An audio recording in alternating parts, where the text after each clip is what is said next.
বর্তমান জেনারেশনের মাঝে ফ্রি মিক্সিং বেড়েছে হারাম রিলেশন থেকে শুরু করে জিনা, ব্যভিচার ও পরকীয়া। এখন এসব সম্পর্ক কেবল নিজ ধর্মীয় লোকের মাঝে সীমাবদ্ধ নেই। উদার মনমানসিকতার নামে বর্তমান সময়ে তরুণ প্রজন্ম সম্পর্কে জড়িয়ে পড়েছে ভিন্ন ধর্মের লোকদের সাথে। মেয়েটার সহপাঠী অমুসলিম। শুরুটা হয় বন্ধুত্ব দিয়ে, ধীরে ধীরে বহুদূর সম্পর্ক গড়ায়। এক সময় অমুসলিম বন্ধুটির হাতে হয়তো হতে হচ্ছে সংঘবদ্ধ ধর্ষণ, কিংবা মুসলিম হওয়ার নামে বিয়ে করে হচ্ছে প্রতারণার শিকার। হে উম্মার মেয়েরা, ইসলাম অন্য ধর্মের লোকের সাথে বিয়ে করা জায়েজ করেনি। কোনো ছেলে আপনাকে ভালোবেসে দিনে ফিরতে চায়, আপনি ভাবছেন এতে মন্দ কি? একজন মানুষ ইসলামের ছায়াতলে আসবে। কি নির্বোধ বোকা আপনি! বান্দা তার রবের কাছে আসবে, তার জন্য আপনাকেই তাকে বিয়ে করতে হবে কেন? আপনি কি নিশ্চিত পরবর্তীতে তার ধোঁকা খাবেন না? আপনি কি নিশ্চিত সে আপনাকে ছেড়ে চলে যাবে না? ইসলাম আপনার জন্য পরপুরুষের সাথে কথা বলা জায়েজ করেনি।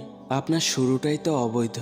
আপনার বন্ধুটির কাছে তার ধর্ম ভালো লাগে না, সে আপনাকে বলে আপনার ধর্মই শ্রেষ্ঠ।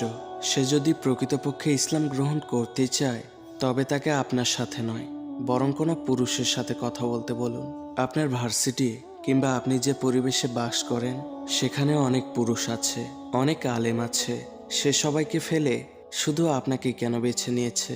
বুঝে নিন, নিশ্চিত এখানেও কোনো ষড়যন্ত্র আছে। তাহলে চলুন বলি সে ষড়যন্ত্রের কথা।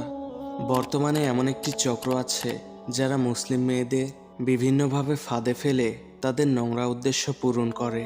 তাদের টার্গেট মুসলিম মেয়েরা এবং মুসলিম মেয়েদের জীবন নরক বানানো।